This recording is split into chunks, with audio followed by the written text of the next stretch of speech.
The morning sun barely broke through the clouds as Zora Jenkins rushed through the crowded airport. Her feet ached from standing for 6 hours straight at the small cafe where she worked, but she couldn't slow down. The next bus home left in 15 minutes and she couldn't afford to miss it. Not today. Her grandmother needed her medicine and Zora had promised to pick it up before dinner. At 17, Zora carried more responsibility than most adults. Her slender frame moved swiftly through the sea of travelers, her worn backpack bouncing against her back with each hurried step. The south terminal of O'Hare International Airport buzzed with activity, a world away from the quiet streets of her Southside Chicago neighborhood. "Excuse me?" she mumbled as she squeezed past a family struggling with their luggage. The father gave her a quick, distracted smile before turning back to his crying toddler. Zora kept moving. Time was precious. Working 2 jobs while trying to finish high school wasn't what she had planned for herself. But dreams had to wait when bills needed paying. Her grandmother Beatrice, who had raised her since she was 4, couldn't work anymore because of her arthritis. The apartment they shared wasn't much, but it was home, and keeping it meant Zora had to hustle. The cafe job had been a stroke of luck. Her friend Darius's cousin worked in airport maintenance and had heard they needed someone for the morning shift. The pay wasn't great, but the tips helped. And sometimes passengers left behind magazines or books that Zora collected like treasure. Learning was her escape, especially anything about computers or technology.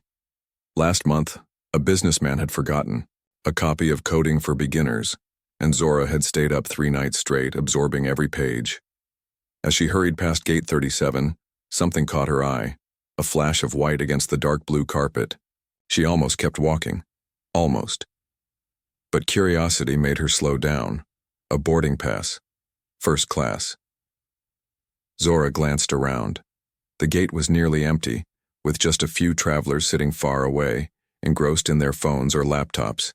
She bent down and picked up the small piece of paper. The name printed in bold letters made her eyebrows rise. Alexander Blackwell. Even Zora, who had little time to follow business news, recognized that name. Alexander Blackwell was the founder and CEO of Horizon Technologies, one of the biggest tech companies in the country. His face had been on the cover of Fortune magazine just last week, a copy she'd found in the cafe and flipped through during her break. She turned the boarding pass over in her hand. Flight 1857 to San Francisco, departing at 11:45 a.m. First class. Seat 3A. Zora checked her watch. A simple digital one that had been a gift from her grandmother for her 16th birthday. It was 10:23 a.m. The flight would start boarding soon. For a brief moment, a thought crossed her mind. A man like Blackwell probably had assistants who could get him another boarding pass with a snap of their fingers. He might not even notice. This one was missing. And what were the chances he'd know who found it? No one was watching. The boarding pass was made of thicker paper than regular economy ones. Zora could tell from the few she'd seen left behind at the cafe tables. It felt expensive somehow, like everything associated with people like Alexander Blackwell. Her bus would leave in 12 minutes now. If she ran, she might still make it. Or she could just drop the boarding pass and keep going. No one would know. But someone would know. She would. Zora sighed and looked around. The customer service desk was on the other side of the terminal. Going there would definitely mean missing her bus. Missing the bus meant waiting another hour for the next one. Waiting another hour meant getting home late. Getting home late meant not having time to pick up Grandma's medicine before her evening shift at the convenience store. Every choice had consequences. Her grandmother had taught her that.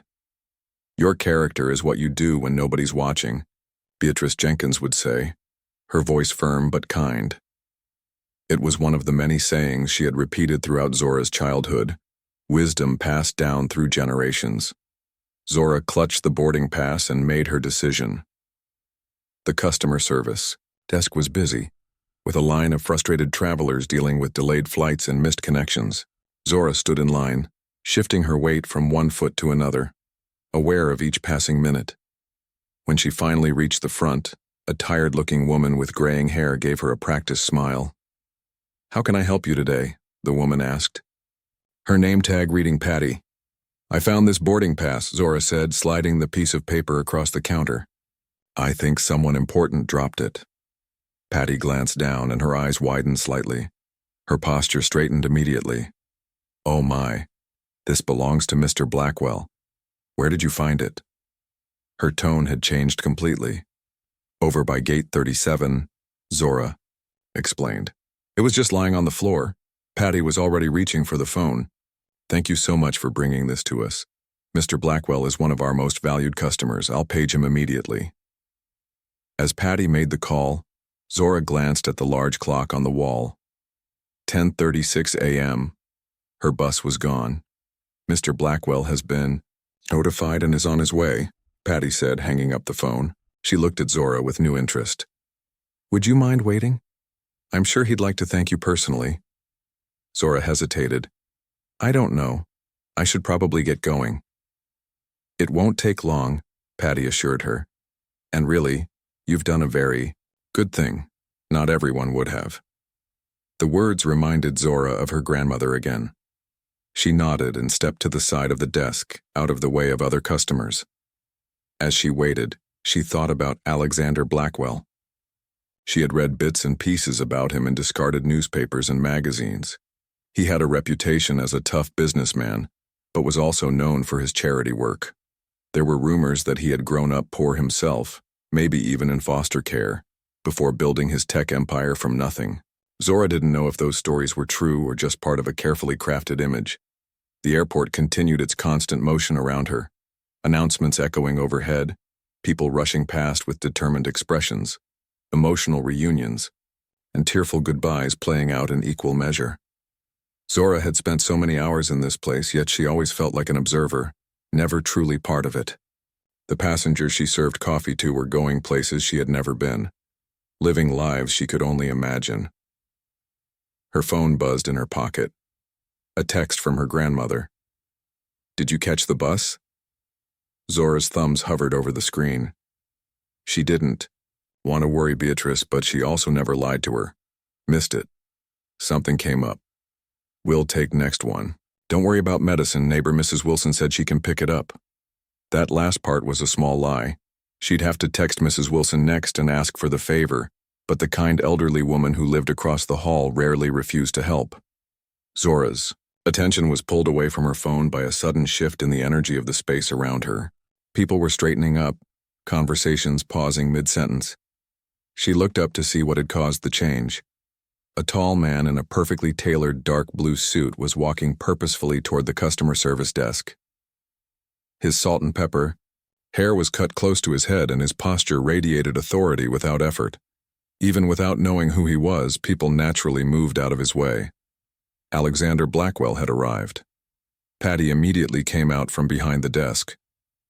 Mr. Blackwell, thank you for coming. This young lady found your boarding pass. His eyes, sharp and assessing, turned to Zora. She suddenly felt very aware of her simple uniform from the cafe, the coffee stain on her sleeve that hadn't quite come out in the wash, and the scuffed sneakers that had seen better days. But she straightened her back and met his gaze directly. Her grandmother had taught her that too. Never look down even when facing giants. You found my boarding pass? His voice was deeper than she'd expected, with a hint of an accent she couldn't place. Yes, sir. It was on the floor by gate 37. Zora pointed in the general direction, though it wasn't visible from where they stood. I see. He studied her face for a moment. Most people wouldn't have bothered. Zora didn't know what to say to that, so she simply shrugged. It seemed important. A ghost of a smile touched his lips. Indeed it is. I have a meeting in San Francisco that couldn't be rescheduled. Without this, he held up the boarding pass. I would have faced inconvenience. The way he said inconvenience made Zora think it would have been much more than that, even for someone as powerful as him. Well, I'm glad I found it then, she said, shifting her backpack to her other shoulder. I should probably go now. Wait. The word wasn't loud, but it had the weight of someone used to being obeyed. What's your name? Zora. Zora Jenkins. Zora. He repeated it as if testing how it sounded. Tell me, Zora Jenkins, why are you at this airport today? You don't appear to be traveling. The question surprised her. Most people like him wouldn't care why someone like her was anywhere. I work at the Sky High Cafe in Terminal B, she explained, gesturing vaguely to her uniform. Morning shift. Something flickered across his face. Interest, perhaps, or recognition of a familiar pattern. And you're leaving now? Your shift is over? Yes, sir. I was on my way to catch the bus home, but I missed it because... She trailed off, not wanting to make him feel responsible. Because you stopped to return my boarding pass, he finished for her. He reached into his jacket pocket and produced a sleek leather wallet. Let me compensate you for your time. Zora immediately shook her head. No, thank you. I don't need money for doing the right thing. Alexander Blackwell's eyebrows rose slightly, his hand pausing midway to extracting what she assumed would be a bill larger than any tip she'd received. At the cafe. Interesting, he said quietly, almost to himself. He returned the wallet to his pocket and instead pulled out a business card. Take this at least. The card was simple but elegant, white with embossed black lettering. It simply read Alexander Blackwell, CEO, followed by an email address and phone number. I'm not sure why I'd need this, Zora said honestly, though she accepted the card. Perhaps you won't, he replied. Or perhaps you will. Either way, it's yours now. An announcement came over the PA system. Final boarding call for Flight 1857 to San Francisco. That's my cue, Alexander said, straightening his already perfect tie. Thank you again, Zora Jenkins. Not everyone would have done what you did today. With that, he nodded once and walked away, his confident stride quickly carrying him toward his gate. People naturally parted to let him through, like a modern-day Moses crossing the Red Sea of airport travelers. Zora watched him until he disappeared around a corner, then carefully placed his business card in the front pocket of her backpack. She wasn't sure why she was saving it. The chances of her ever contacting the CEO of Horizon Technologies seemed slimmer than winning the lottery her grandmother occasionally played. Still, as she headed toward the exit to wait for the next bus, something felt different. The same airport she walked through every day somehow seemed changed, as if the brief encounter had shifted something in how she saw the world, or perhaps in how the world saw her. The next bus wouldn't arrive for another 45 minutes. Zora found an empty bench outside and pulled out her worn copy of Coding for Beginners. As she opened to where she had left off, the business card fell out from between the pages where she had tucked it. Alexander Blackwell, CEO. She traced her finger over the embossed letters, wondering what would happen next. Little did she know, her simple act of honesty had set in motion events that would change the course of her life forever. The bus ride home felt longer than usual. Zora stared out the window as buildings and people blurred past, her mind still at the airport. The weight of Alexander Blackwell's business card seemed to burn through her backpack. Why had he given it to her? What was she supposed to do with it? Rich people lived in a different world, one where business cards were traded like casual greetings. In her world, you remembered phone numbers or wrote them down on whatever scrap paper was available. The bus lurched to a stop at a red light, jerking Zora from her thoughts. An older woman sitting across from her offered a kind smile, which Zora returned automatically. Her grandmother always said smiles were free to give, but valuable to receive. Thinking of Beatrice made Zora check her phone again. Mrs. Wilson had replied that yes, she would pick up the medicine. One worry handled, at least. When Zora finally stepped off the bus, the familiar sights and sounds of her neighborhood greeted her. Children played in the small park across from her apartment building, their laughter carrying on the wind. The corner store where she worked evening shifts had its usual group of old men sitting out front, arguing good-naturedly about politics or sports or whatever topic had caught their interest today. Hey there, Zora, Mr. Washington called out. At 73, he was the unofficial mayor of the block, knowing everyone's business and keeping an eye on the younger residents. You're home early today. Missed my first bus, she explained, slowing down but not stopping. Got to change before my next shift. Always hustling, he said with approval. Just like your grandma back in her day. Tell Beatrice I said hello. Will. Do, Mr. Washington. Their apartment was on the 3rd floor, and the elevator had been broken for months. Zora took the stairs 2 at a time, her legs protesting after the long morning on her feet. The familiar smell of her grandmother's cooking greeted her before she even opened the door. That you, Zora? Beatrice called from the kitchen as Zora stepped inside. It's me, Grandma. The small 2-bedroom apartment wasn't much, but Beatrice Jenkins had made it a home. Family photos lined the walls. Mismatched furniture had been arranged to make the most of the limited space, and houseplants thrived on every available surface. Despite their tight budget, the place was spotlessly clean and filled with little touches that showed care. Handmade quilts draped over the sofa, curtains Beatrice had sewn herself, and the smell of something delicious always coming from the kitchen. Beatrice appeared in the doorway, wiping her hands on her apron. At 65, she moved more slowly than she once had, her hands twisted with arthritis, but her eyes remained sharp and kind. You're later than usual, she observed. Everything okay? Zora dropped her backpack on the couch and went to kiss her grandmother's cheek. Just had an interesting morning. Mrs. Wilson is bringing your medicine later. That woman is a saint, Beatrice said. Now come eat something before you have to leave again. I made your favorite, my mama's recipe for cornbread and beans. As they sat at their small kitchen table, Zora debated whether to tell her grandmother about meeting Alexander Blackwell. It seemed so unreal now, like something that had happened to someone else. You've got that look, Beatrice said, cutting into her cornbread. The one that says you've got something on your mind. Spill it. Zora smiled. Her grandmother could read her like a book. I met someone famous today. Beatrice's eyebrows shot up. Famous? At the airport? Alexander Blackwell. The CEO of Horizon Technologies. That rich man they're always talking about on the news. The one who makes all those fancy computers and whatnot. Beatrice leaned forward, suddenly interested. What was he doing in your cafe? He wasn't in the cafe, Zora explained. I found his boarding pass on the floor and turned it in.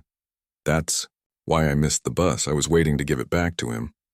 Well, I'll be, Beatrice murmured. What was he like? Those rich folks can be mighty rude sometimes. He wasn't rude, Zora said, thinking back.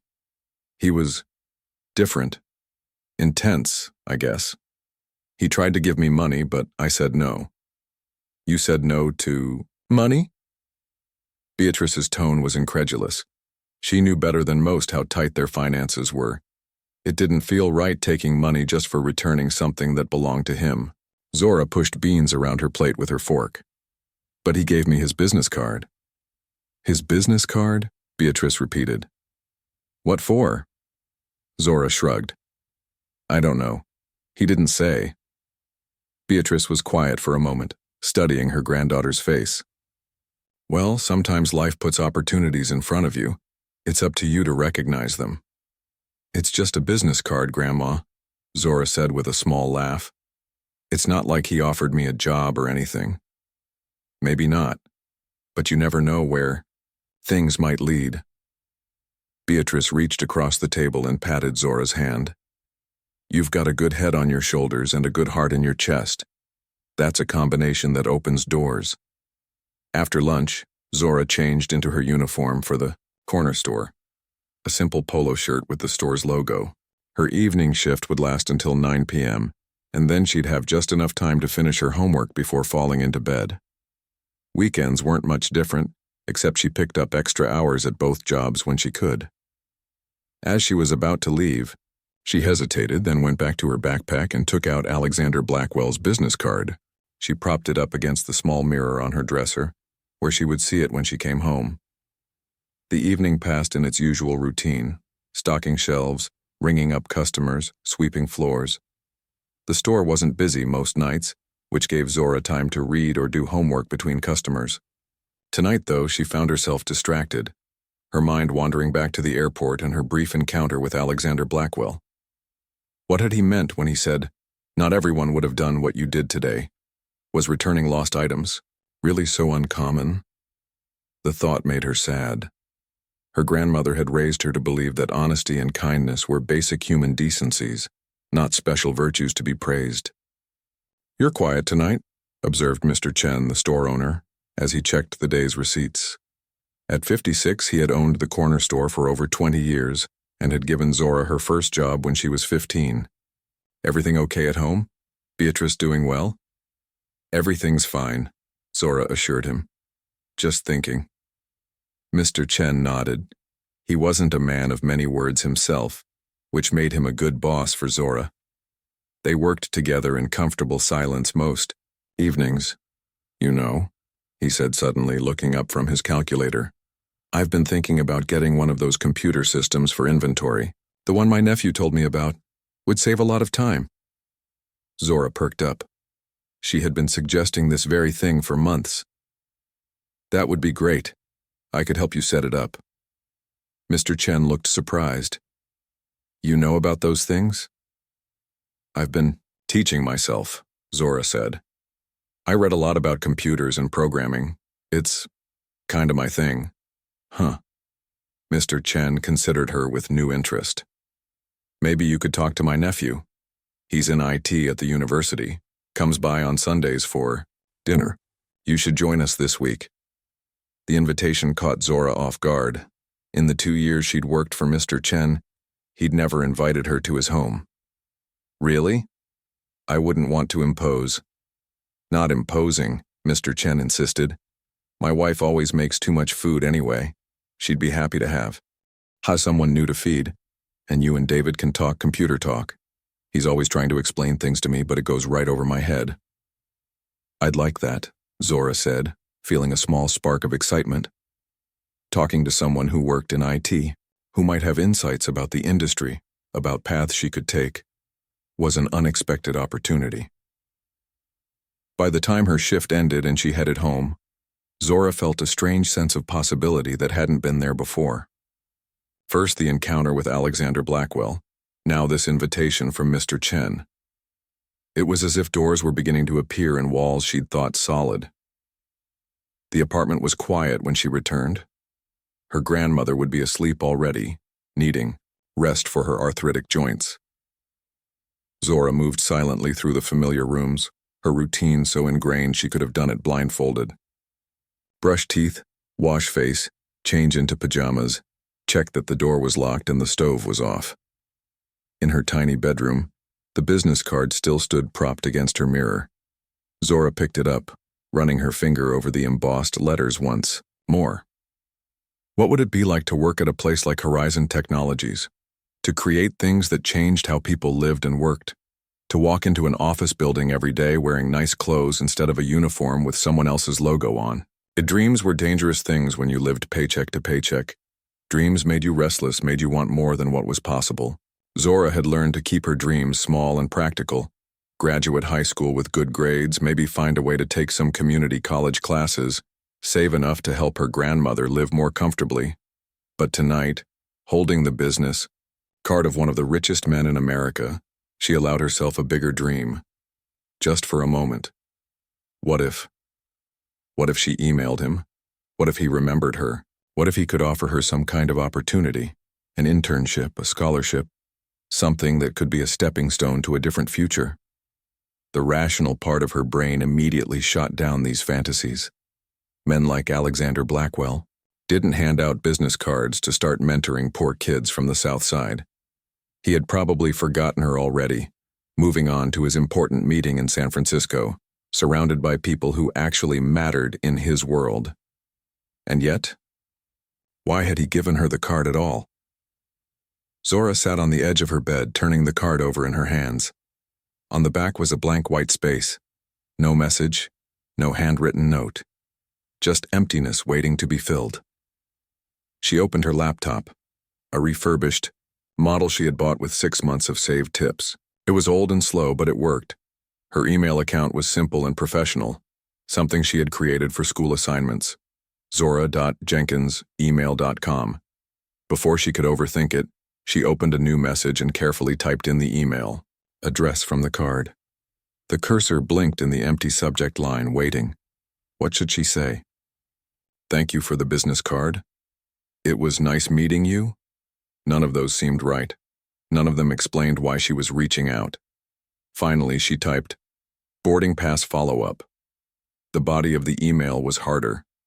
Zora wrote and deleted 3 different versions before settling on something simple. Dear Mr. Blackwell, I'm Zora Jenkins, the girl who found your boarding pass at O'Hare this morning.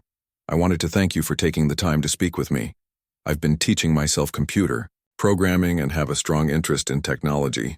If Horizon Technologies has any programs for high school students or recent graduates, I would appreciate any information. Thank you for your consideration. Sincerely, Zora Jenkins. She read it over 5 times, checking for errors or anything that sounded unprofessional. It was direct and to the point, not asking for special treatment but not hiding her interest either. Before she could lose her nerve, she clicked send. The email disappeared into the digital void, and Zora closed her laptop. She placed the business card in her desk drawer, tucked beside her school ID and the library card she used more than any other possession. Would he respond? Probably not. But at least she had tried. At least she had taken a step towards something, even if that something was just a polite rejection or no response at all. As Zora finally lay down to sleep, her mind drifted to the possibilities. For the first time in a long time, she fell asleep, thinking not about what she had to do tomorrow but about what might happen. Morning came too soon, as always.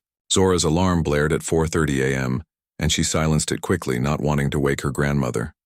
The apartment was dark and quiet as she got ready for her cafe shift, moving with practiced efficiency. She was out the door by 5 a.m., the same time she left every weekday morning. The early bus was nearly empty, just her and a few other early shift workers heading to their jobs while the rest of the city slept. Zora used the time to review notes for her history test later that day. Education was important to both her and her grandmother. Beatrice had only made it to 10th grade before having to drop out and work, and she was determined that Zora would have the opportunities she hadn't. O'Hare was already buzzing with activity when Zora arrived. Early morning flights were taking off, business travelers rushing with coffee cups and briefcases, families herding sleepy children toward their gates. The Sky High Cafe was preparing for the morning rush, and Zora slipped behind the counter, tying her apron and washing her hands. "You're on register today," her supervisor told her. Tabitha called in sick again. Zora nodded, hiding her disappointment. Register meant more customer interaction and less time to sneak peeks at whatever book she was reading. But it also meant more tips, so there was that. The morning passed in a blur of orders, change counting, and forced smiles. By the time her break came at 9:30 a.m., Zora's feet were already complaining. She found a quiet corner in the staff room and pulled out her phone, more out of habit than expectation. Her breath caught. There, among notifications about school assignments and text messages from friends, was an email from an address she didn't recognize. But the name attached to it made her heart skip. A. Blackwell. For a long moment, Zora just stared at the notification, afraid to open it. What if it was a rejection? What if it was a form letter from an assistant who handled his correspondence? Only one way to find out. With a deep breath, she opened the email. "Ms. Jenkins, your email was a pleasant surprise. Not many young people today would have taken the time to return a lost item, much less follow up professionally afterward. I appreciate your direct approach regarding your interest in technology. Horizon Technologies does indeed have several programs for promising students, including internships and scholarships. Normally, there is a formal application process, but I believe in recognizing integrity when I see it. I've copied our HR director, Thomas Rivera, who will be in touch about our youth technology initiative. This program provides paid internships and mentorship opportunities for students from underrepresented backgrounds with an interest in tech. In the meantime, I would be interested in hearing more about your self-directed learning. What languages have you been studying? What projects have you undertaken? Regards, Alexander Blackwell, CEO, Horizon Technologies." Zora read the email 3 times, her hands trembling slightly. This wasn't a form letter. This wasn't a polite dismissal. This was an opportunity. The HR director of Horizon Technologies would be contacting her. Alexander Blackwell himself wanted to know about her programming experience. For the first time, in a very long time, Zora felt something unfamiliar bloom in her chest. Hope. Not the careful, measured kind that got her through each day, but the wild, expansive kind that opened up futures she hadn't dared to imagine. Her break was almost over. She had to get back to the register, back to serving coffee and sandwiches, to travelers who rarely looked her in the eye. But something had changed. The world felt different now. As Zora tucked her phone away and stood up, she made a decision. She would respond to Mr. Blackwell's email tonight. She would tell him about teaching herself JavaScript and Python from library books and free online courses. She would mention the simple inventory app she had created to help Mr. Chen, even though he still tracked everything on paper. She would be honest about her limitations, but also about her determination, and then she would wait to see what happened next. The remainder of her shift passed in a daze. Zora moved through the motions. Automatically, take order, process payment, next customer, while her mind raced with possibilities. What would an internship at Horizon Technologies be like? Would she have to wear fancy clothes? Would the other interns all be from rich families with private school educations? By the time she clocked out, Zora had worked herself into a state of both excitement and anxiety. She almost missed seeing Patty from the customer service desk, who was waiting in line for coffee. "Hey, you're the girl who found Mr. Blackwell's boarding pass, right?" Patty called out when she spotted Zora. Zora nodded, surprised to be remembered. "I thought that was you," Patty said with a smile. "You know, he mentioned you to me when he came back from San Francisco yesterday, said you were the most honest person he'd met in a long time. He talked about me?" Zora couldn't hide her astonishment. "Sure did. And let me tell you, Alexander Blackwell doesn't waste words on people who don't impress him." Patty leaned in, lowering her voice confidentially. 20 years working at this airport, I've seen all kinds of people come through. The ones like you, the ones who do right even when it costs them something, those are the rare ones." Zora didn't know what to say, so she just smiled awkwardly. "I should get going. Bus to catch." "Of course, honey. You have a good day now." As Zora walked away, Patty's words echoed in her mind. The ones who do right even when it costs them something. Was that really so rare? Was that all it took to stand out in a world where people were expected to look out only for themselves? Her grandmother's voice seemed to answer, "Your character is what you do when nobody's watching." Nobody had been watching when she found that boarding pass. Nobody would have known if she had just kept walking, but she hadn't, because that wasn't who she was. That wasn't who her grandmother had raised her to be. And somehow, that simple decision, to do what she had always been taught was right, had led to this moment, to an email from a CEO and the possibility of opportunities she had never imagined possible. As Zora boarded her bus home, she felt as though she was standing on the edge of something new. One small choice had created a ripple, and now that ripple was coming back to her as a wave of possibility. She couldn't wait to tell her grandmother. 3 days had passed since Zora received Alexander Blackwell's email, and her life had shifted, in ways both subtle and profound. Her daily routines remained the same. Early mornings at the cafe, afternoons at school, evenings at Mr. Chen's store. But her mind was elsewhere, spinning with possibilities. Thomas Rivera, the HR director at Horizon Technologies, had contacted her as promised. His email had been formal but friendly, explaining that the Youth Technology Initiative was highly competitive, but that Mr. Blackwell had expressed personal interest in her application. The word application had made Zora's stomach drop. She hadn't realized there would be a formal process, but Mr. Rivera had assured her that he would guide her through it. "Just be yourself," he had written. That's what caught Mr. Blackwell's attention in the first place. Now Zora sat at the small desk in her bedroom staring at her laptop screen. The application form for the Youth Technology Initiative glowed back at her. She had filled out the basic information, name, age, school, but had paused at the section titled Personal Statement.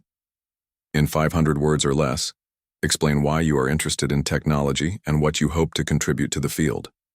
500 words to determine her future. 500 words to convince strangers that she belonged in their world. Where could she even begin? A soft knock on her door pulled her from her thoughts. "Zora, you still up, child?" "Yes, Grandma." "Come in." Beatrice Jenkins opened the door, her arthritis making her movements slow and deliberate. She was already in. Her nightgown, her gray hair braided for sleep, but concern lined her face. "It's nearly midnight. You've got work in the morning." "I know," Zora sighed. "I'm just trying to finish this application." Beatrice made her way to the bed and sat down, the springs creaking beneath her. "The one for that fancy company?" "Horizon Technologies," Zora confirmed. "I have to write about why I'm interested in technology and what I want to contribute." "Well, that should be easy enough," Beatrice said with a smile. "You've been taking apart electronics since you were knee-high to a grasshopper." Zora smiled at the memory. When she was 8, she had dismantled their old radio to see how it worked. Beatrice hadn't been angry, even though they couldn't afford to replace it. Instead, she had taken Zora to the library to find books about electronics, encouraging her curiosity rather than stifling it. "It's not just about being interested," Zora explained. "It's about why they should pick me over all the other kids who are probably way more qualified. Kids who've had actual classes and computers their whole lives, not just what they could teach themselves from library books." Beatrice was quiet for a moment, studying her granddaughter's face. Then she reached out and took Zora's hand, her fingers gnarled but still strong. "Let me tell you something my own grandma told me when I was about your age," she said. "She said, there are two kinds of people in this world, those who wait for doors to open and those who build their own doors. You, my girl, have always been a door builder." "But I don't know if that's enough," Zora whispered, voicing the fear that had been gnawing at her since she received Mr. Blackwell's email. "It's more than enough," Beatrice said firmly. "You think those other kids with their fancy schools and expensive computers have what you have? The hunger, the determination, the knowing that nothing's going to be handed to you so you have to work twice as hard?" Zora looked at her grandmother, this woman who had raised her after her mother disappeared, who had worked cleaning houses and offices until her hands could no longer grasp a mop, who had never once complained about the burden of raising a second family when she should have been enjoying retirement. "Write that down," Beatrice continued. "Tell them your story, not with pity or excuses, but with pride. Tell them what you've done with what you had, not what you could have done if you had more." Warmth spread through Zora's chest. Her grandmother always knew exactly what to say. "I will," she promised. "Good." Beatrice patted her hand. "Now don't stay up too much longer. The words will come easier after some rest." After her grandmother left, Zora turned back to her laptop with renewed purpose. Her fingers hovered over the keyboard for just a moment before she began to type. "I built my first computer when I was 12 years old, from parts I found at the neighborhood electronics recycling drive." The words flowed easily now, her story unfolding on the screen. Not a story of lack, but one of resourcefulness. Not a tale of what she didn't have, but of what she had created anyway. By the time she finished, the clock read 1:27 a.m., but the personal statement was complete. It was honest, it was uniquely hers, and for the first time, Zora felt like maybe, just maybe, it might be enough. The next morning came too early as always. Zora dragged herself through her cafe shift, fighting yawns and the heaviness in her limbs from too little sleep. But there was a lightness in her chest that hadn't been there before, a sense of having crossed some invisible threshold. During her break, she checked her email and found a message from Mr. Rivera confirming receipt of her application. "We'll be in touch soon," it read. Not very informative, but at least they had it. As she was about to put her phone away, another email notification appeared. This one was from Alexander Blackwell himself. "Ms. Jenkins, I've reviewed your application personally. Your personal statement was refreshingly honest and compelling. I would like to meet with you to discuss the Youth Technology Initiative further. Would this Friday at 4 p.m. work for you? We can meet at our Chicago office downtown. Regards, Alexander Blackwell. Zora read the email 3 times to be sure she hadn't misunderstood. Alexander Blackwell wanted to meet with her. The CEO of Horizon Technologies had read her application personally. This Friday, just 2 days away. Panic fluttered in her stomach. Friday at 4 p.m. She had a shift at Mr. Chen's store. She would need to ask for time off, something she had never done before. And the Horizon Technologies office was downtown, in one of those gleaming skyscrapers she had only seen from a distance. What would she wear? How should she act? What questions would he ask? One step at a time, she told herself, channeling her grandmother's practical voice. First, reply to the email, then talk to Mr. Chen, then figure out the rest. She typed a quick response, trying to sound professional. Dear Mr. Blackwell, thank you for reviewing my application. I would be honored to meet with you this Friday at 4 p.m. Please let me know the exact address and if there is anything I should prepare for our meeting. Sincerely, Zora Jenkins. Send. Done. First step complete. The rest of her shift passed in a blur. As soon as it ended, Zora headed straight to Mr. Chen's store, arriving an hour before her evening shift was due to start. The store was quiet, with only a couple of customers browsing the aisles. Mr. Chen was behind the counter, doing paperwork. You're early, he observed as she walked in. I needed to ask you something, Zora said, fidgeting with the strap of her backpack. I have an opportunity. An interview, kind of. This Friday at 4. Mr. Chen looked up from his papers, raising an eyebrow. An interview? For what? An internship program with Horizon Technologies. The words still felt strange on her tongue, like something from someone else's life story. It's a big opportunity, Mr. Chen. Really big. A slow smile spread across Mr. Chen's face. The technology company, the big one, how did this happen? Zora gave him the condensed version of meeting Alexander Blackwell and finding his boarding pass. As she spoke, Mr. Chen's smile grew wider. This is good, he said when she finished. Very good. Of course you can have Friday off. I will cover the register myself. Relief washed over Zora. Thank you. I promise I'll make up the hours next week. Mr. Chen waved his hand dismissively. No need. This is important. More important than stocking shelves. He paused, studying her face. You know, when I came to this country 30 years ago, I had nothing, not even good English, but someone gave me a chance, the previous owner of this store. He saw something in me, something I didn't even see in myself yet. Zora had never heard this story before. Mr. Chen rarely talked about his past. Sometimes, he continued, all you need is one person to open a door. One person to say, I believe in you. Sounds like this Mr. Blackwell might be that person for you. Maybe, Zoe. Ra said softly. I hope so. Just remember, Mr. Chen added, his voice turning serious. When you walk through that door, you do it with your head held high. You earned this chance. Not just by finding his boarding pass, but by being the kind of person who would return it without expecting anything in return. Character matters, Zora. Never forget that. His words echoed her grandmother's teachings so closely that Zora felt a lump form in her throat. I won't, she promised. Friday arrived, with the weight of expectation. Zora had spent the previous evening with her grandmother, going through her limited wardrobe to find something appropriate for a meeting with a CEO.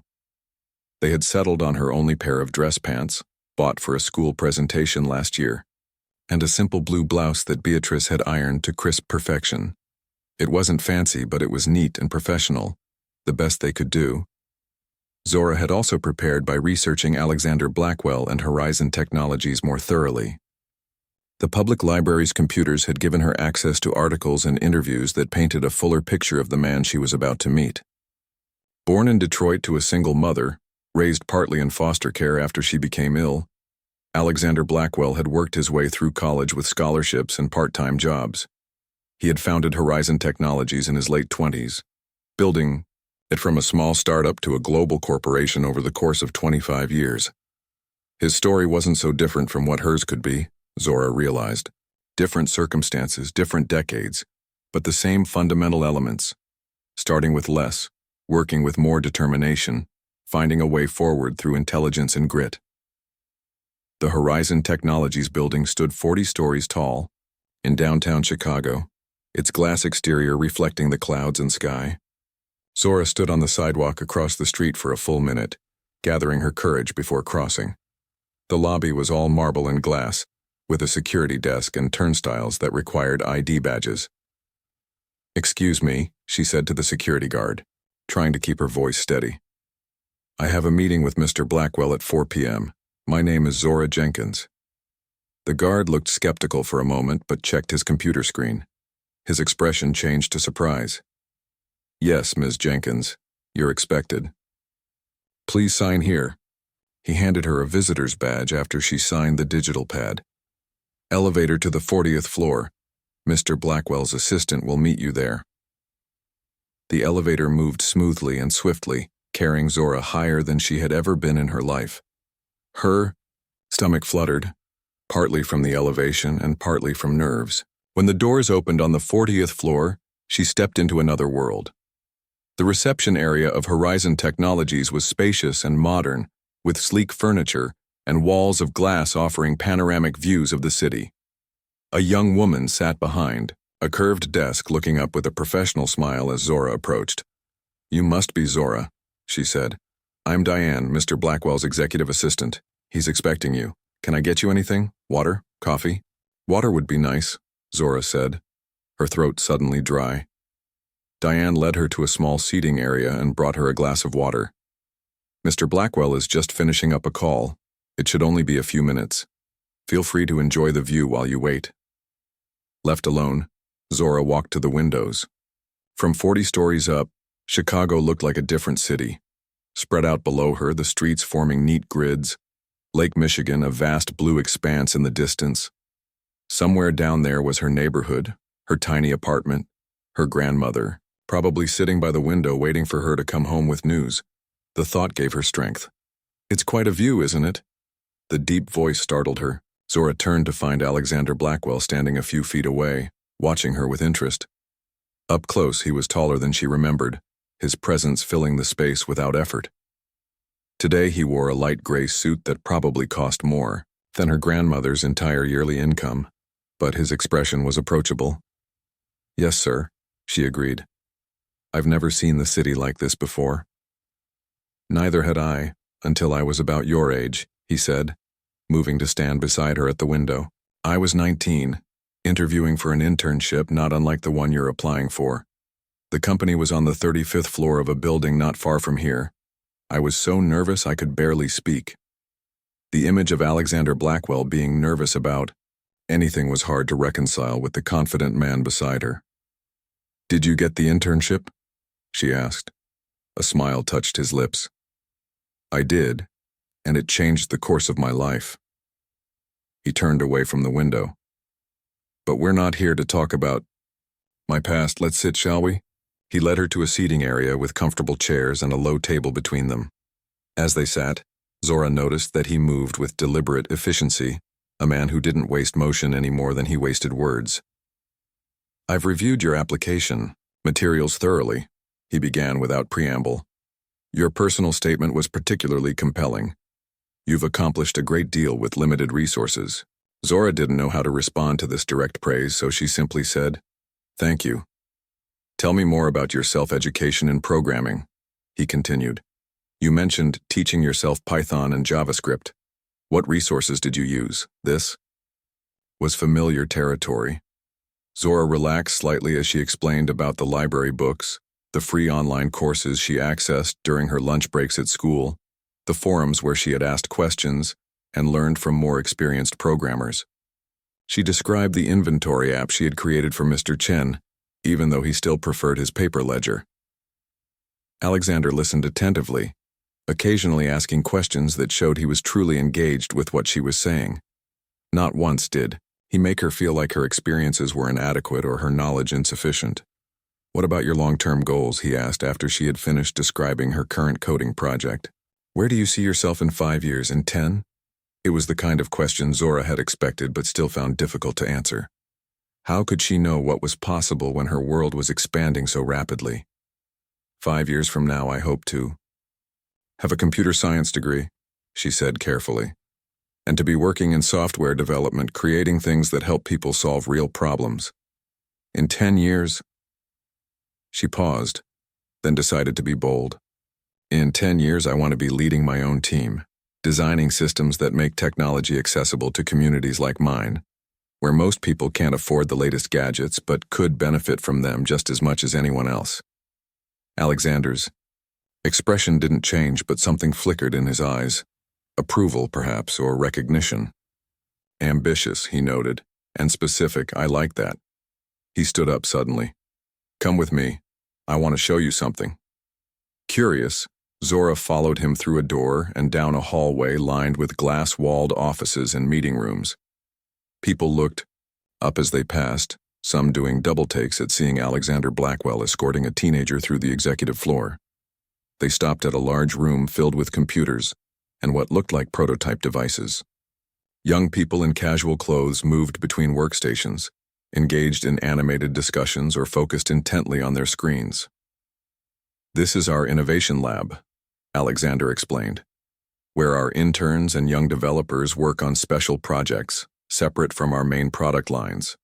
They have freedom to explore ideas that might seem unconventional or risky. Some of our most successful products began right here." Zora stared through the glass, trying to take it all in.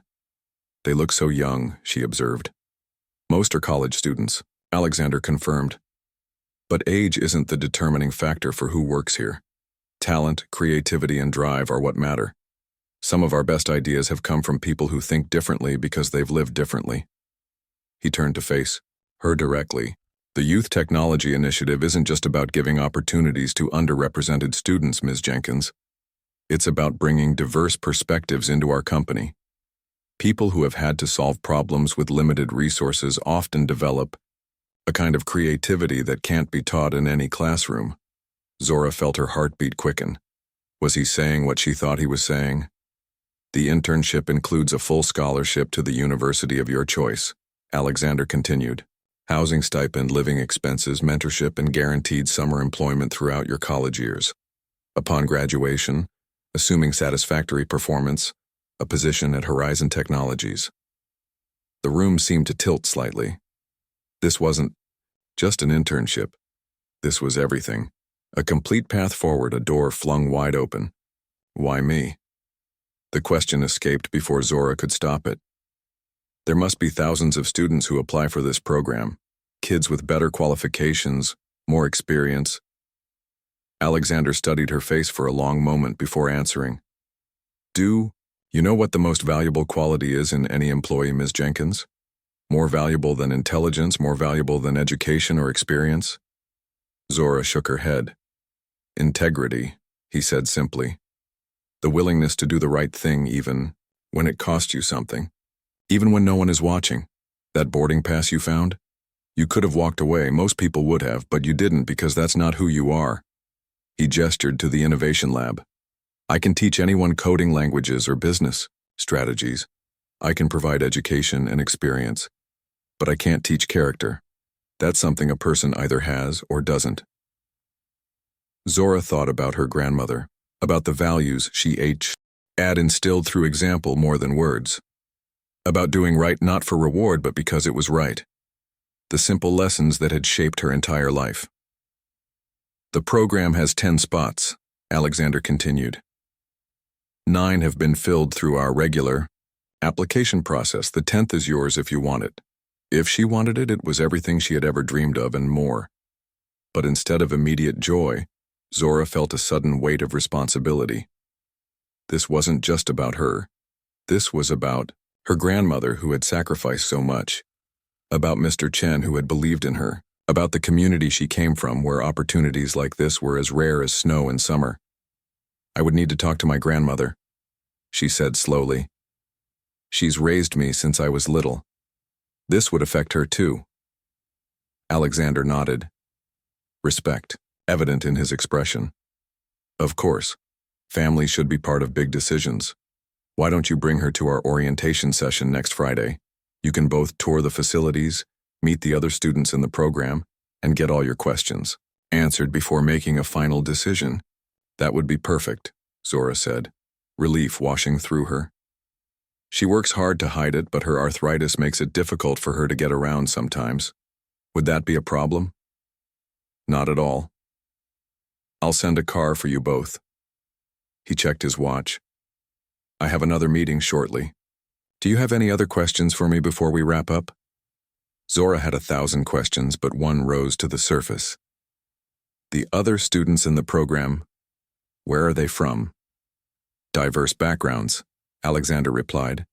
Some from foster care, some from low-income neighborhoods, one from a rural area where technology access is limited. All bright, all determined, all with unique perspectives to offer. People like her. People who understood what it meant to have to work harder for what others took for granted. Thank you, she said simply. For this opportunity, I won't waste it. I know you won't, Ms. Jenkins. Alexander extended his hand. That's precisely why I'm offering it to you. As they shook hands, Zora felt the weight of the moment. Something fundamental had shifted in her world. A door opening that she hadn't even known existed a week ago. When she left the Horizon Technologies building 20 minutes later, the city seemed different somehow. The same streets, the same buildings, but viewed through new eyes. Eyes that could now see possibilities where before there had only been barriers. The bus ride home was long, but Zora barely noticed. Her mind was too busy processing everything that had happened, everything that might happen next. By the time she reached her stop, she had already rehearsed a dozen different ways to tell her grandmother the news. As she climbed the stairs to their apartment, Zora felt a strange mix of emotions. Excitement for the future, gratitude for the past, and a deep, resonant certainty that whatever came next, she was ready for it. Her grandmother was waiting, just as Zora had imagined, sitting by the window with an expectant look on her face. Well, Beatrice asked as soon as Zora walked through the door. How did it go? Zora dropped her backpack, crossed the room, and knelt beside her grandmother's chair. Then, holding the weathered hands that had guided her through life, she began to tell the story of how everything had changed because of a lost boarding pass and the simple decision to do what was right. The black car that arrived outside their apartment building looked out of place among the aging sedans and practical economy vehicles that lined their street. Zora and Beatrice stood on the sidewalk, both dressed in their Sunday best despite it being Friday afternoon. Beatrice leaned slightly on her cane, her arthritis worse today after the morning's rain, but she had refused to consider canceling. Wild horses couldn't keep me away, she had declared while putting on her good earrings. Simple pearl studs that had been a gift from Zora's grandfather decades ago. The driver stepped out, a tall woman in a neat uniform who smiled warmly. Miss Jenkins and Mrs. Jenkins, I'm Lucia. Mr. Blackwell sent me to bring you to Horizon Technologies. Beatrice raised an eyebrow at the respectful Mrs., a courtesy often not extended to women like her, and gave Lucia an approving nod. That's us. Lucia opened the rear door, extending a hand to help Beatrice with the step up into the vehicle. The interior was spacious and pristine, with leather seats and tinted windows. Zora slid in beside her grandmother, feeling oddly out of place in such luxury. First time in a town car? Lucia asked, catching Zora's expression in the rearview mirror as she pulled away from the curb. Yes, Zora admitted. It's nice. Mr. Blackwell is very particular about his transportation service, Lucia explained. He uses our company exclusively for all his executives and special guests. Special guests. The words hung in the air as Zora glanced at her grandmother, who was taking in every detail of the car's interior with quiet dignity, as if she rode in such vehicles every day. The drive downtown took them through changing neighborhoods, the buildings growing taller and newer, the streets cleaner and busier. Lucia was a careful driver, taking corners gently out of consideration for Beatrice's comfort. She kept up a pleasant conversation, pointing out landmarks and sharing bits of city history that even Zora, a lifelong Chicagoan, didn't know. When they arrived at the Horizon Technologies building, Lucia escorted them all the way to the lobby, making sure Beatrice had no trouble with the distance from car to entrance. The same security guard from Zora's previous visit was at the desk, but this time he smiled in recognition. "Welcome back, Ms. Jenkins. And Mrs. Jenkins, welcome to Horizon Technologies. Mr. Rivera is coming down to meet you." They had barely settled on the sleek bench in the lobby when Thomas Rivera appeared from the elevator. In person, the HR director was younger than Zora had expected from his formal emails, perhaps in his mid-30s with a warm smile and an easy manner that immediately put both Jenkinses at ease. "It's so good to finally meet you both," he said, shaking hands with Zora. "And then Beatrice. Alexander has told me all about you, Zora. And Mrs. Jenkins, it's an honor to meet the woman who raised such an impressive young lady." Beatrice straightened her shoulders, pride evident in her posture. "The honor's mine. Not every day my granddaughter gets noticed by important folks like yourselves."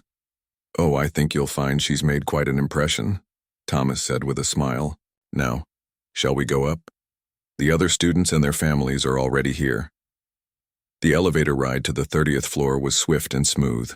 When the doors opened, they stepped into a large, open space with floor-to-ceiling windows and clusters of comfortable seating. About 20 people were already there, teenagers around Zora's age and adults who appeared to be parents or guardians. A buffet table lined one wall, offering an assortment of finger foods and beverages. "This is our main reception area," Thomas explained. "We use it for events and gatherings. Today it's all yours." A few heads turned as they entered, and Zora felt a flutter of nerves. Everyone else looked so put together, so at ease in this environment. What if she didn't fit in? What if they could tell she didn't belong here? As if sensing her granddaughter's anxiety, Beatrice placed a steady hand on Zora's arm. "Head up," she murmured. "You earned your place here just like everyone else." Thomas led them toward the group, making introductions as they went. The other students were indeed from diverse backgrounds. Louise from a migrant worker family in California, Aisha whose parents had fled war in Somalia, Tyler who had grown up in Appalachia with limited internet access, Priya whose family ran a small motel in New Mexico, and others with equally varied stories. What struck Zora most was that none of them seemed to be putting on airs. They were nervous too, excited, a bit overwhelmed by the opportunity. Their parents and guardians had the same proud, protective look that Beatrice wore, the expression of adults who had fought hard to give their children chances they themselves had never had. "And this," Thomas said, bringing them to a petite girl with close-cropped hair and bright eyes, "is Danny, our program coordinator. She was one of our first Youth Initiative scholars, 6 years ago." "Welcome to Horizon," Danny greeted them enthusiastically. "I'm so excited to meet you all. I know exactly how you're feeling right now. Like you've stepped into an alternate universe where dreams actually come true. Trust me, that feeling never completely goes away, but you do get used to it." Her easy manner and obvious genuineness made Zora relax a little. If the program had produced someone like Danny, confident but approachable, professional but real, then maybe Zora could find her place here after all. As Danny began explaining some of the program details to Beatrice, Zora felt a light tap on her shoulder. She turned to find Alexander Blackwell standing behind her, dressed more casually than in their previous meetings in dark jeans and a navy button-down shirt. "Ms. Jenkins, glad you could make it. I see you've met some of your fellow students." "Yes, sir," Zora said. "Everyone seems really nice." "They are. We select for character as well as ability, as I mentioned." His gaze shifted to Beatrice, who was still deep in conversation with Danny. "Is that your grandmother?" "Yes, that's Grandma Beatrice." Something soft passed across his features. "I'd like to meet her, if you don't mind." Zora led him over to where Beatrice was asking Danny detailed questions about housing arrangements for the summer internship portion of the program. Both women looked up as they approached. "Grandma, this is Mr. Blackwell, the CEO of Horizon Technologies." Beatrice straightened, giving Alexander a direct, assessing look that Zora recognized well. It was the same look she gave anyone who might have influence over her granddaughter's life. Teachers, employers, even Zora's friends. Measuring. Evaluating. "Mr. Blackwell," she said, extending her hand. "I've been wanting to meet the man who spotted my granddaughter's potential." Alexander took her hand with obvious respect. "Mrs. Jenkins, the pleasure is all mine, but I can't take credit for Zora's potential. That was evident long before she crossed my path. I merely recognized what was already there, thanks to your guidance."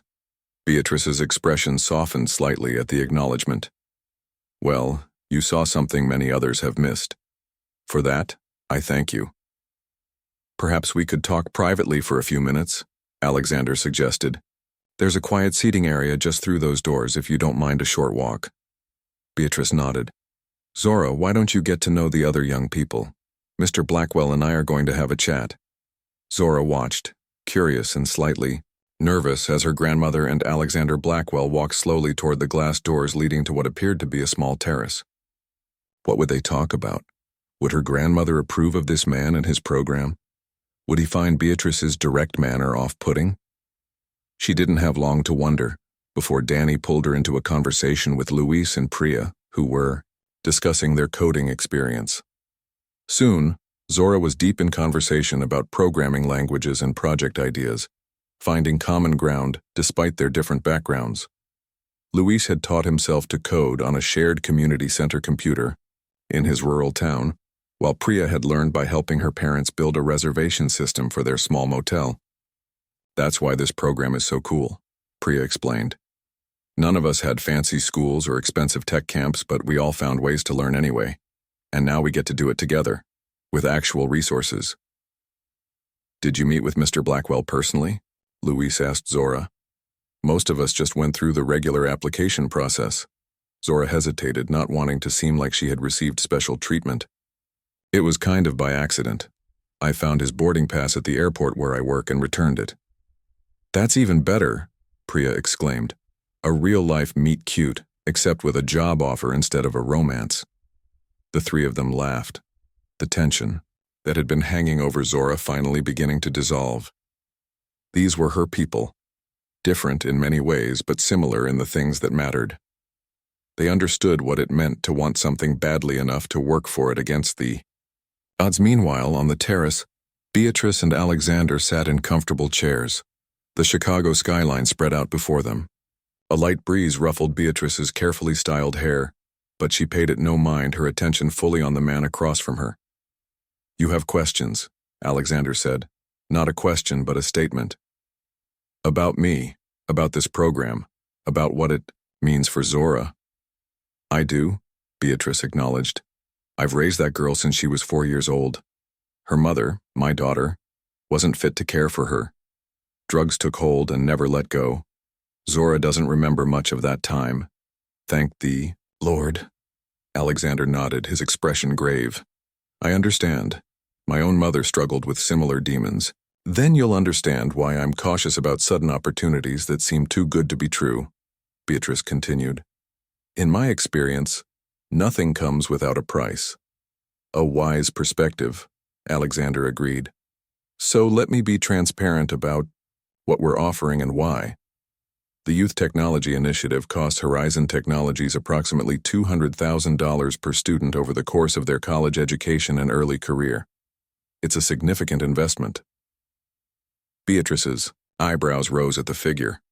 "But," Alexander continued, "it's an investment that pays off many times over.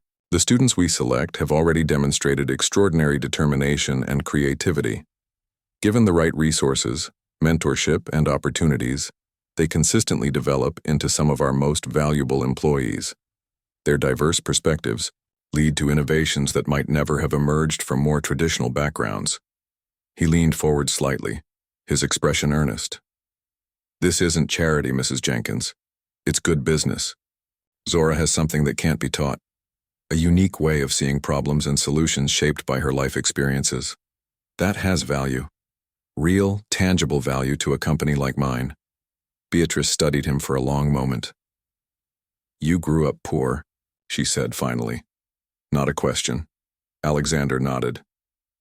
Foster care from age 8 after my mother could no longer care for me. Before that, various relatives, shelters, sometimes motel rooms when things were better. And yet, here you are. Here, I am, he agreed. Because someone saw potential in me that others missed. A high school teacher who pushed me to apply for scholarships I didn't believe I could get. A college professor who recommended me for an internship I didn't think I deserved. A mentor who backed my first business venture when no bank would. Understanding passed between them, the knowledge of what it meant to be lifted up by those who believed in you, and the responsibility that came with doing the same for others. I don't need your granddaughter to be grateful, Alexander said after a moment. I need her to be exactly who she is, brilliant, determined, and guided by a moral compass that points true.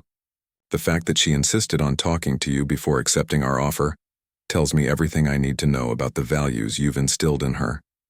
Beatrice smiled then, a full, warm smile that softened the lines of her face.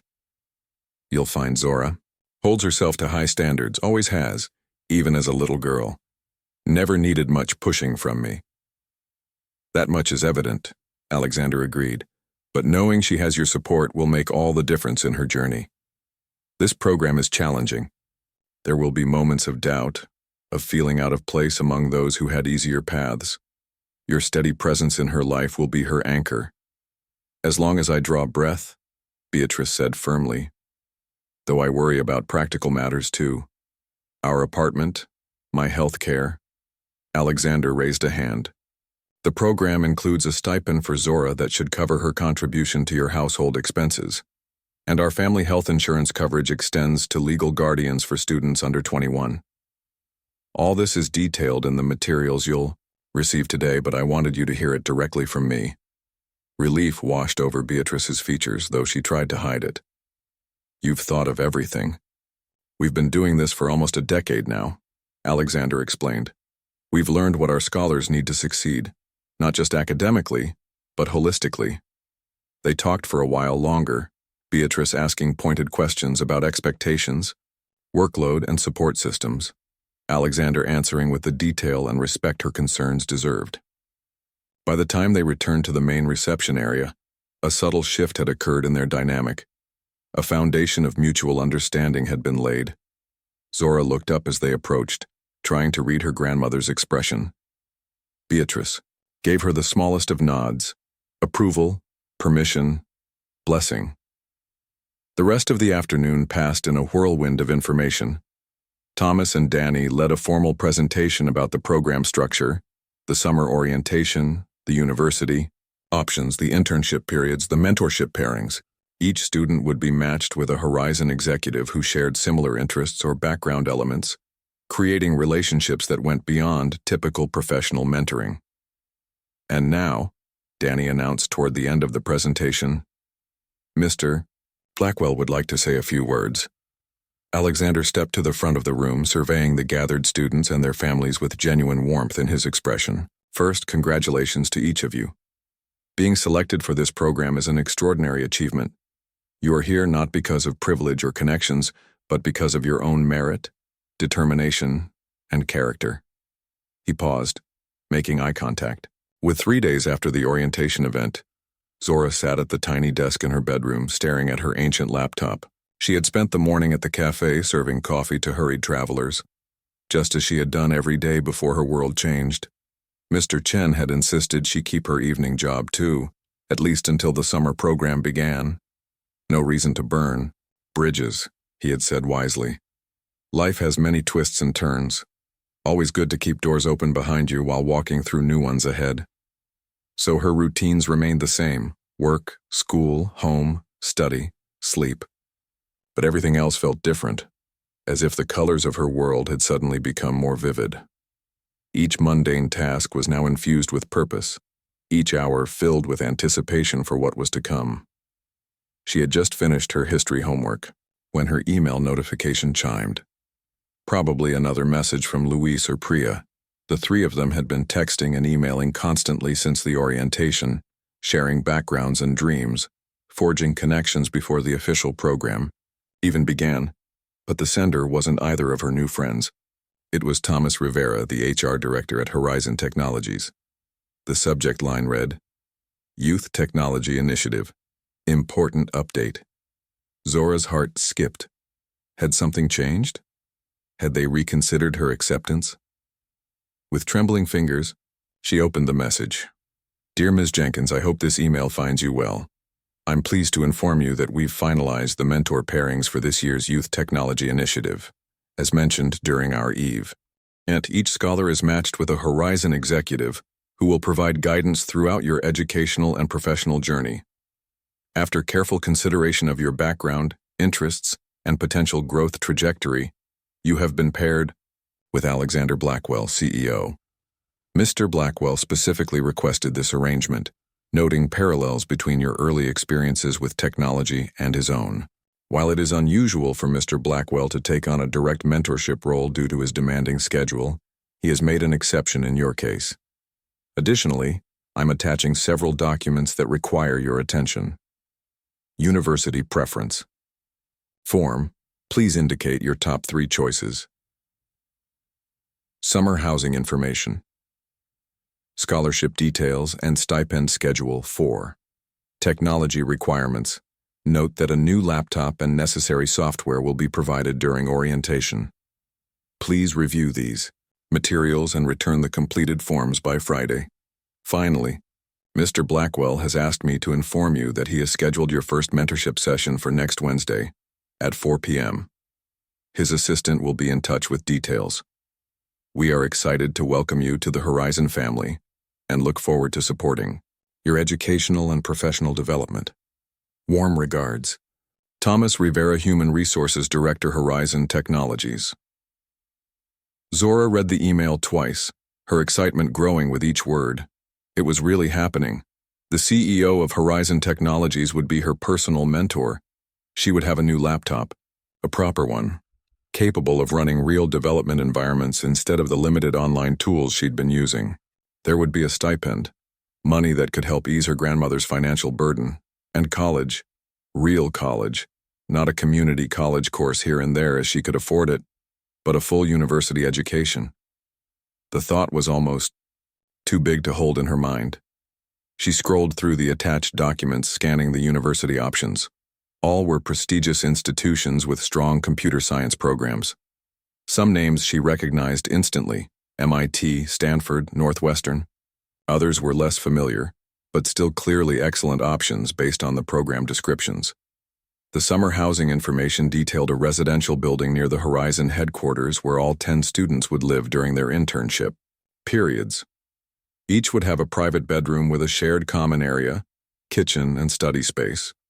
Meals, transportation, and even a clothing allowance were included in the program. It was overwhelming, the thoroughness of it all, the care taken to remove every potential barrier to success, as if someone had looked at her life, identified each struggle, and systematically eliminated it. Beatrice's voice came from the living room, breaking into her thoughts. Zora, you have a package? Curious, Zora stepped out of her bedroom. Her grandmother stood in the doorway, holding a small box wrapped in simple brown paper. The return address showed Horizon Technologies. It just came by courier, Beatrice explained. Young man in a suit hand-delivered it, if you can believe that. Zora took the package, which was lighter than she expected. I didn't order anything. Well, open it and see what it is, Beatrice suggested, curiosity evident in her voice. Back in her room, Zora carefully unwrapped the package. Inside the brown paper was a sleek white box with the Horizon Technologies logo embossed in silver. She lifted the lid to find a brand new smartphone, the latest model, one she had seen advertised but had never imagined owning. Beneath it was a handwritten note on heavy cream-colored stationery. Ms. Jenkins, communication is essential in our field. This device will allow you to access the necessary tools and platforms as you begin your journey with us. It includes unlimited data and is already programmed with the contact information for your fellow scholars, program coordinators, and myself. Consider it your first piece of professional equipment, Looking forward to our mentorship session next week. A. Blackwell. Zora stared at the phone, then at the note. The device probably cost more than she earned in 2 weeks at both her jobs combined. And Alexander Blackwell had sent it as casually as someone might send a greeting card. She showed the phone and note to her grandmother, who examined both with an impressed nod. That man doesn't do anything halfway, does he? No, Zora agreed. I guess he doesn't. As she set up the new phone, transferring her contacts from her old one, Zora felt a strange mix of emotions. Gratitude, certainly. Excitement, too. But also a twinge of something else. An awareness of how dramatically her circumstances were changing, and how those changes might affect her relationships with the people who had been part of her life before. Would her school friends look at her differently once they knew about her scholarship? Would Mr. Chen still see her as the same reliable employee once she had one foot in a different world? How would she navigate between her old life and this new opportunity opening before her? The next few days passed in a blur of preparation. Zora completed the forms from Thomas Rivera, choosing Northwestern as her first university choice, close enough to home that she could visit her grandmother regularly. She discussed her upcoming mentorship session with Beatrice, who helped her prepare questions and talking points, and she continued her usual routine of work and school, though everything now seemed temporary, transitional. Wednesday arrived with a mixture of rain and spring sunshine, the kind of changeable weather that matched Zora's swirling emotions. Her shift at the cafe ended at 1 p.m., giving her plenty of time to go home, change into more professional clothes, and make her way back downtown for the 4 p.m. meeting. Beatrice had insisted on ironing her one good blouse again, and had even added a simple silver pin to the collar, a small treble clef that had belonged to Zora's mother in better days. For luck, she said as she fastened it, and to remind you where you come from. The new phone Alexander had sent included a car service app with a special Horizon account. Zora had been instructed to use it for transportation to and from any program-related activities. It felt strange to tap a button and have a sleek black car appear outside their apartment building 10 minutes later, the driver calling her Ms. Jenkins, with the same respect he might show to any business executive. Horizon. Technologies looked different to Zora now, less intimidating, more like a place where she might actually belong someday. The security guard recognized her, greeting her by name as she presented her temporary ID badge. The elevator carried her smoothly to the executive floor where Diane, Alexander's assistant, was waiting with a warm smile. Right on time, Diane approved. Mr. Blackwell appreciates punctuality. He's just wrapping up a call but asked me to get you settled in his office. Can I bring you anything? Water? Coffee? Water would be nice, Zora said, following Diane down a hallway lined with modern art and into a spacious corner office. The room was impressive but not ostentatious, large windows offering panoramic views of the city, a substantial desk of polished wood, comfortable seating arranged for conversation rather than confrontation. One wall held bookshelves filled with technical volumes and business texts. The opposite wall displayed framed photographs, Alexander at various technology conferences, with world leaders, at charity events. What caught Zora's attention, though, was a small, simple frame on his desk. From her position, she could just make out that it contained a child's drawing, stick figures, and a house with a disproportionately large sun above it. The kind of artwork a parent might treasure from their child, or perhaps a memory from Alexander's own childhood, a rare personal touch in this professional space. She had just settled into one of the visitor chairs when the office door opened and Alexander entered, his phone to his ear. Yes, that timeline works. Have the team prepare the presentation and we'll review it Monday. Thanks, Javier. He ended the call and turned his full attention to Zora, his expression warming. Ms. Jenkins, thank you for coming. Thank you for the phone, Zora said immediately, feeling it was important to acknowledge the gift. It's already been incredibly helpful. Good. That was the intention. Alexander took the seat across from her rather than behind his desk, eliminating the physical barrier between them. How are you settling into the program so far? I understand you've been in regular contact with some of the other students. Yes, especially Luis and Priya. We've been comparing notes on our backgrounds and interests. It's nice to connect with people who understand certain experiences. Alexander nodded. That peer network is one of the most valuable aspects of the program. The technical skills, the education, those are important. But the relationships you build will sustain you through challenges and open doors throughout your career. He leaned forward slightly. Now let's talk about your educational path. Thomas tells me you've selected Northwestern as your first choice. Yes, Zora confirmed. Their computer science program is excellent, and it would allow me to stay close to my grandmother. A sound choice. I know several of their faculty personally, brilliant minds who also happen to be excellent teachers. Alexander made a note on a tablet. I've taken the liberty of reviewing their curriculum. Given your self-taught background, there may be some gaps we should address before your freshman year begins. Nothing major, but areas where some focused preparation would be beneficial.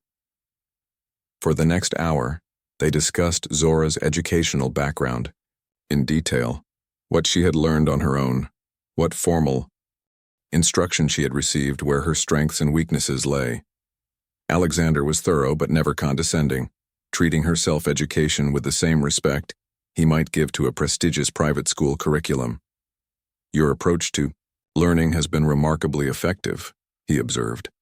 Particularly your habit of building practical projects to solidify theoretical concepts. That's something many traditionally educated students lack, the ability to apply knowledge to real-world problems. Zora felt a flush of pride at the praise. My grandmother always says learning without doing is like swimming without water. Alexander smiled. A wise woman, your grandmother. Speaking of wisdom, there's something I've been meaning to ask you. He leaned back in his chair, studying her face.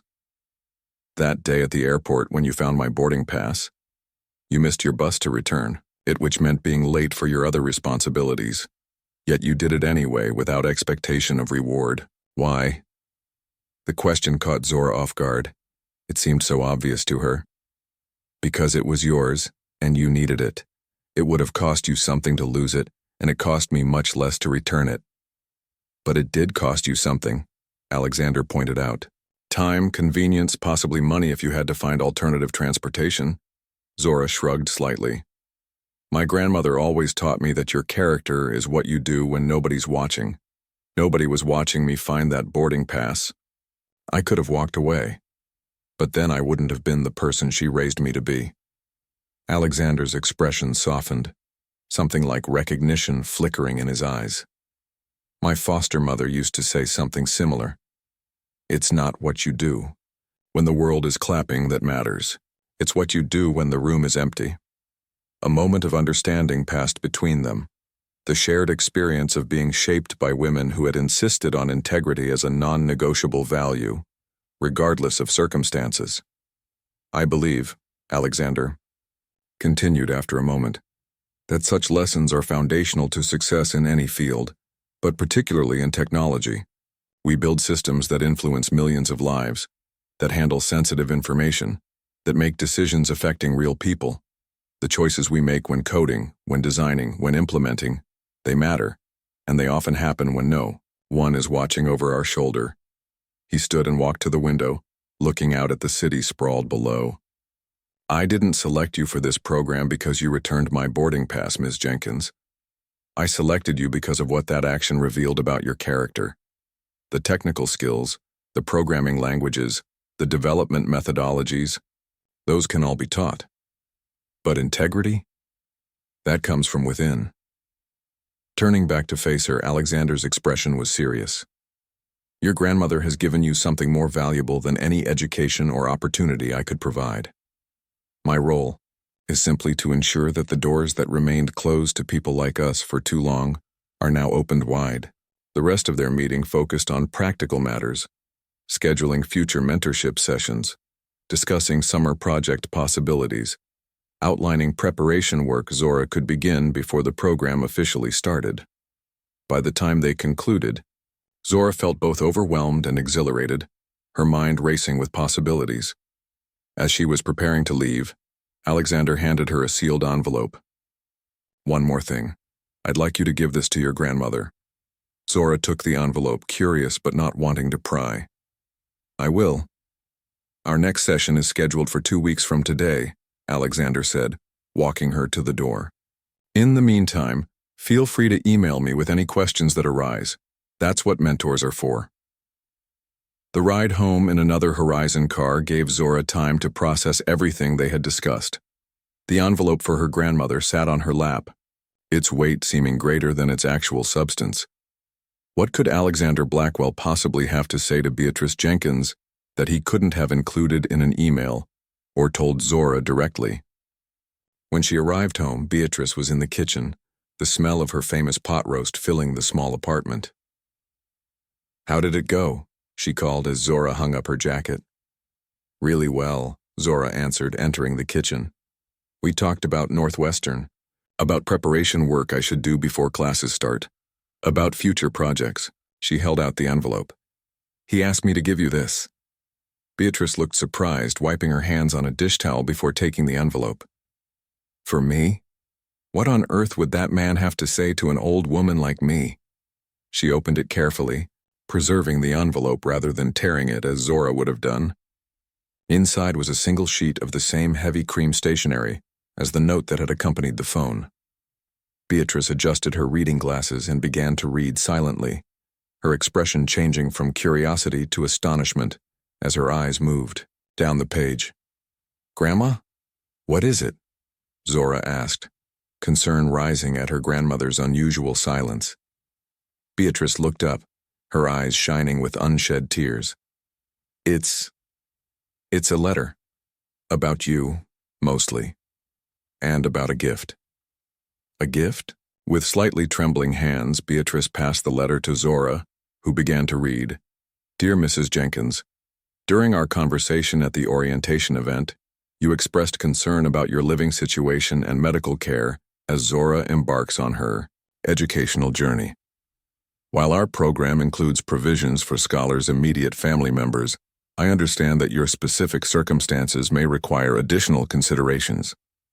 In recognition of the values you have instilled in your granddaughter, the same values that caught my attention when she returned my boarding pass, I would like to offer a personal gift, separate from Horizon Technology's official program. Effective immediately, I have established a trust in your name that will pay off the remaining mortgage on your apartment, transferring full ownership to you too. Cover all medical expenses not addressed by your existing insurance, including treatments for your arthritis 3. Provide a monthly stipend to replace Zora's financial contribution to your household as she transitions to her studies. This is not charity, Mrs. Jenkins. It is an acknowledgement of the incredible work you have done in raising a young woman of exceptional character and potential. Your investment in Zora will pay dividends not just to her and to Horizon Technologies, but to society at large.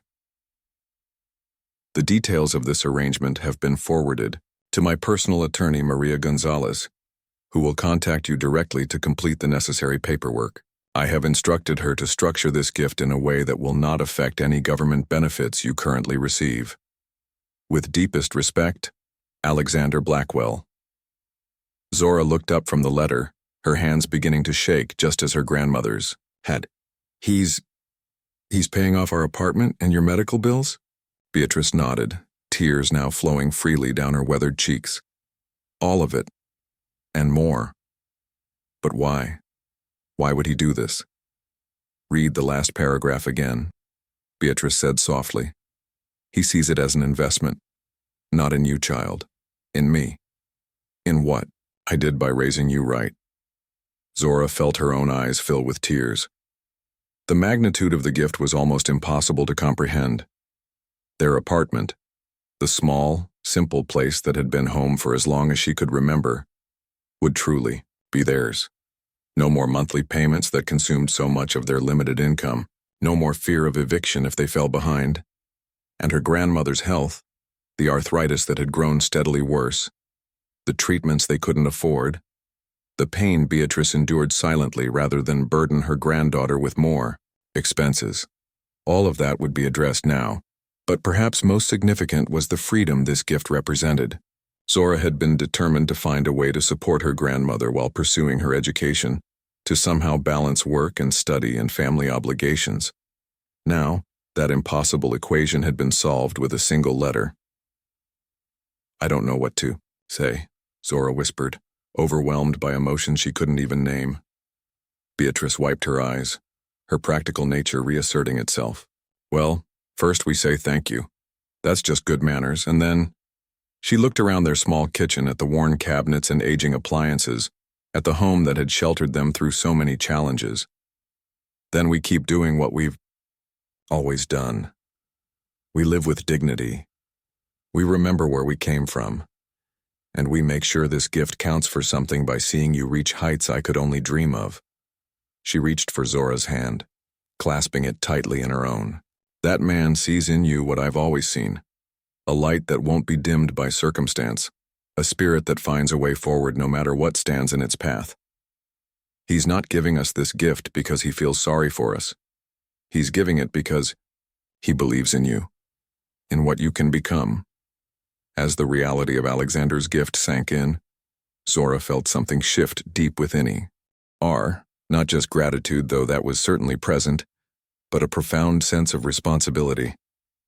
This wasn't just about her anymore. It wasn't even just about her grandmother. It was about what she might do with this opportunity, about the door she might open for others someday, about continuing a cycle of recognition and support that had begun when she spotted a simple boarding pass on an airport floor. Her hands still trembling, Zora pulled out her new phone. She needed to thank Alexander, to find some way to express what this meant to them. But as she began to type an email, she realized that words were inadequate. This wasn't just about money or security. This was about being seen, truly seen, for who they were and what they had accomplished together, grandmother and granddaughter, with so little to work with but their love for each other and their unwavering values. Instead of writing a traditional thank you, Zora found herself composing something different, a promise, a commitment to pay forward what had been given to her, to remember, when she had climbed high enough, what it felt like to stand at the bottom looking up. To recognize, as Alexander had, that talent and potential existed everywhere, often in the most unlikely places, waiting only for someone to open a door. As she pressed send on her message, Zora looked up to find her grandmother watching her, with knowing eyes. "You're going to do great things," Beatrice said simply. "Not because of his money or his programs, but because of who you are, who you've always been." In that moment, sitting in their small kitchen with the scent of pot roast in the air and the weight of possibility settling around her shoulders, Zora understood something fundamental about life's journey. It wasn't the grand gestures or dramatic turning points that defined a person's character. It was the small daily choices, to do right when no one was watching, to persevere when easier paths beckoned, to lift others as you climbed. Alexander Blackwell's gift had changed their practical circumstances dramatically, but the true transformation had begun days earlier, with a simple choice in an airport terminal, a choice that reflected the values Beatrice had instilled in her granddaughter, values that resonated with a man who had walked a similar path and never forgotten where he came from. As evening settled over their neighborhood, Zora and Beatrice sat together at their small table, sharing the meal Beatrice had prepared with the same care she always showed, regardless of their circumstances. They talked of practical matters, when the lawyer would contact them, what paperwork they might need to gather, how they would adjust to this unexpected change in their fortunes. But beneath those practical considerations flowed a current of deeper understanding, that while their external circumstances had changed dramatically, who they were remained constant. The same values that had sustained them through hardship would guide them through this new chapter of abundance and opportunity. Later, as Zora prepared for bed, she paused by her window, looking out at the night sky. Somewhere out there were other young people like her, bright, determined, full of potential, but constrained by circumstances beyond their control. Perhaps someday, when she had finished her education, when she had gained the knowledge and position to make a difference, she would find them, open doors for them, create opportunities where none had existed before. It would be her way of honoring both Beatrice's unwavering guidance and Alexander's transformative gift. Her way of ensuring that what had begun with a lost boarding pass would ripple outward, touching lives far beyond her own. With that thought warming her heart, Zora turned away from the window and toward her future, a future suddenly expansive with possibility, luminous with hope, and grounded in the unshakable foundation of who she had always been and would continue to be, no matter how high she climbed.